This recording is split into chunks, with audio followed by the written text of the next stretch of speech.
Want to create a professional looking logo without hiring a designer? Today, I'll show you how to design your very own logo using Canva step by step. Start by heading to Canva and typing logo in the search bar. You'll see a variety of professional templates ready for you to customize.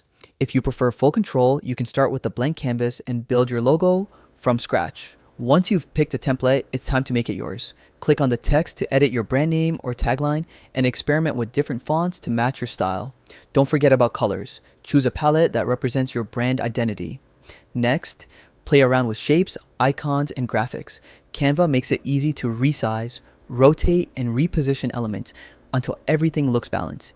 You can even layer items to create a more dynamic design. When you're happy with your creation, hit download. If you want a transparent background, which is perfect for using your logo anywhere, you'll need Canva Pro. And that's it. With just a few clicks, you've designed a logo that looks professional and unique.